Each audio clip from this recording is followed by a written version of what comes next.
Hello everyone, welcome back to the channel. Today I'm going to share an extraordinary story, Li Xiaolai, one of China's very first angel investors, a best-selling author, and a pioneer of online education.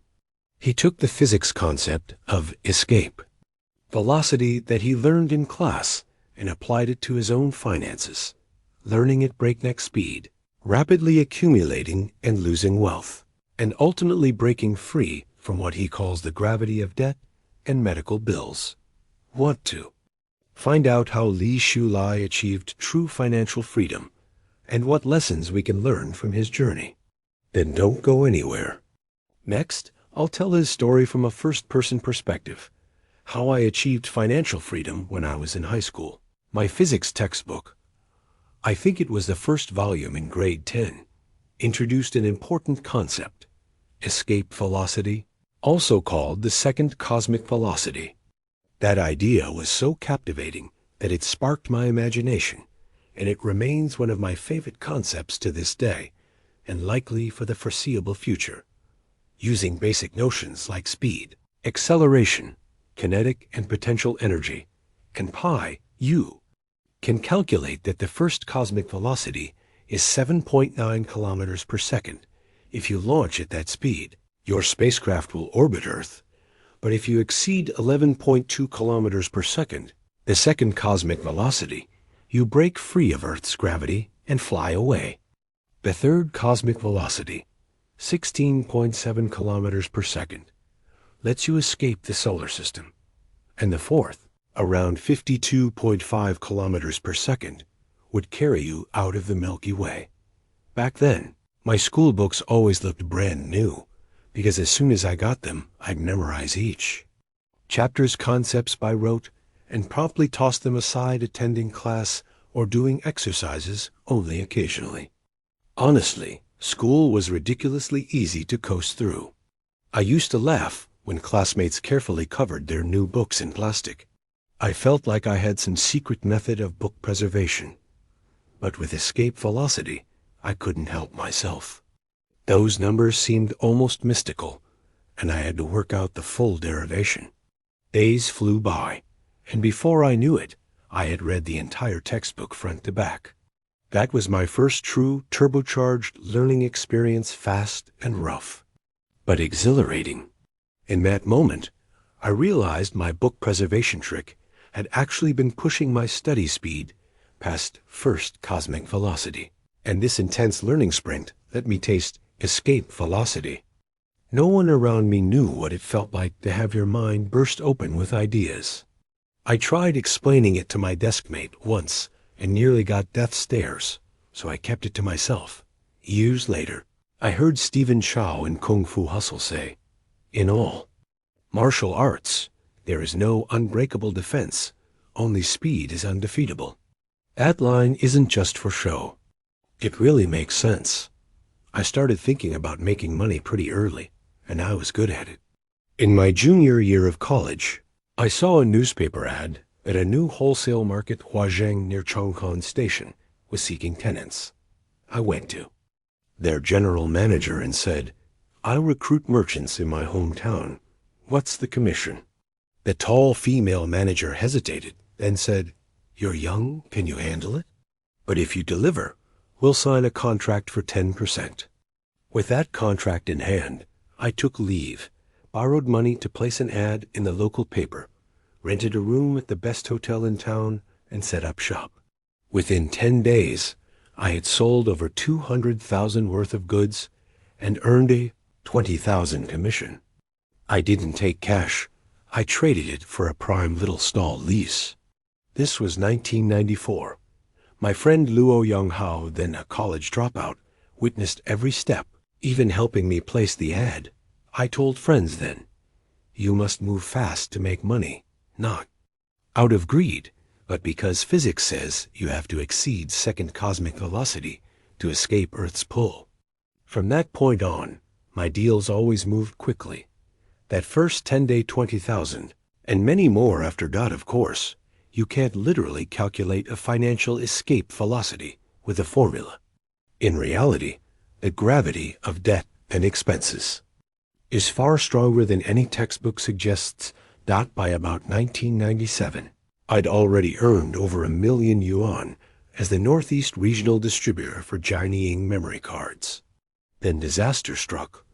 My father fell ill, and over the next 2 to 3 years, my savings vanished. I came to understand how merciless medical commercialization can be, watching people literally die for lack of money. By 2000, I was cleaned out, Qing Pai in Northeast dialect, completely broke, and had to find a steady, high-pay job. That's when I joined New Oriental for 7 years, the only time I ever worked for someone else. Actually, back in 1995, I'd faced another catastrophe. The money my friends and I had made from clothing wholesale at Huazheng disappeared. Because it involved friends in illicit dealings, I still won't share the messy details, even today. I'd rather not recount it. But over a year, we lost more than 100,000 and ended up in debt. After graduation, I couldn't even consider a bank job. Those few hundred yuan a month would never clear my debt. Pressure can be fuel, though. Instead of taking a job, I hustled selling CDs on Shenyang Sanhao Street and so on. At that time, nobody called it entrepreneurship. When my father got sick, I sold my Shenyang stall and company, then returned home to Yanji. For the next 3 years, I ran a computer company, opened an internet cafe, just scrabbling to make money, telling myself it wasn't my fault, it was force majeure. I always found a faster way to profit. I read an English article one night, mastered how to set up diskless networks, RPL, PXE. Few people know those anymore, and slashed my cafe's costs so profits soared. But bad luck struck again. A con man named Zhu Lianjun stole from me, and a policeman named Zhao banned me from building diskless setups, reasons unknown. By late 1999, I was wiped out again and deep in debt. So those 7 years at New Oriental were a time of rest and recovery. Whatever hassles I faced teaching there, they were nothing compared to the outside world, and I'm grateful to my boss Yu Minhong for that. Even though New Oriental paid well by training industry standards, I still needed more, so I turned to writing books, something I couldn't have done without that stable environment. From around 2002 onward, I worked fully in public online. Though for a long time, I kept my personal life off the internet. To put it simply, moving slowly to make money is a crime in original sin.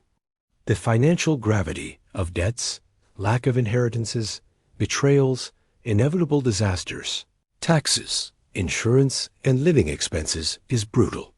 Scientists launching rockets must account for weight, launch speed, and fuel discarding empty fuel.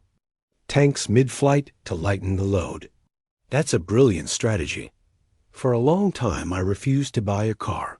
Prices only dropped in recent years. And I decided never to buy property. Real estate isn't the problem. It's the 20 or 30 year mortgage gravity and sky-high interest that give me headaches.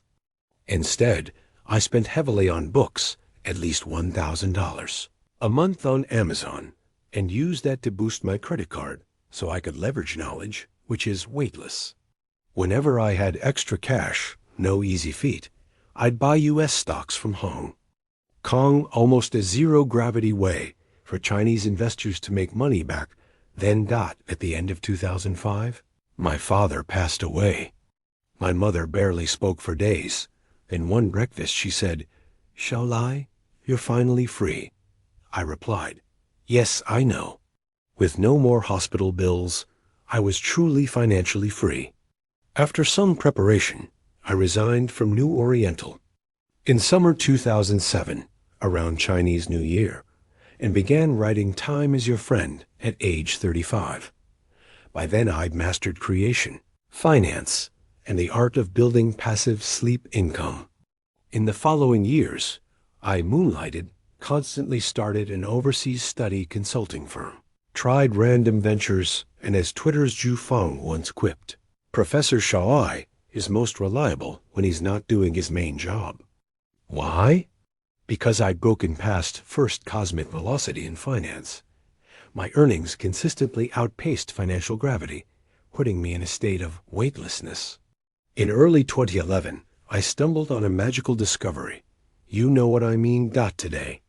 When I chat with startup founders and they ask for actionable advice, I tell them, make money fast enough to exceed second cosmic velocity, or you'll never escape. Most people never get off the ground because they think making money is low. They're too embarrassed or too scared to admit. They want it, yet they all want to earn lots of money quickly. They just won't face the truth.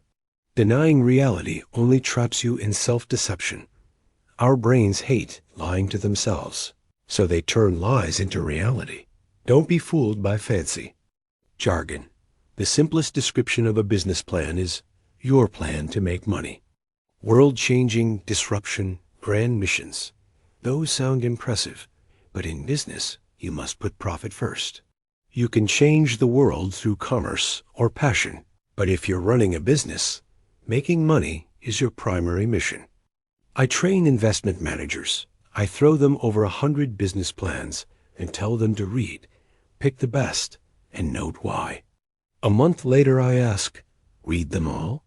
Then I reveal the core metric. How much money can you possibly make? How fast? Can you possibly make it? Note, possibly nothing is guaranteed, and speed and scale matter together. Earlier, they might marvel at exotic plans that wow them. But once definitions are simple, the illusions vanish. Any plan that can't generate big money fast is garbage, even if it's already VC-backed. Founders who beg investors for cash without knowing potential returns or timelines are just playing games. Investors demand plausible upside with the risk of failure understood. So let's move on. I then share my own mistakes in ventures and investments, all rooted in ignoring the primacy of speed and scale and profit. An injustice not only to investors, but to myself. After all this, you might wonder, do you really believe achieving financial freedom is that simple, plain thinking, plain methods, plain execution? Do you dare to believe it?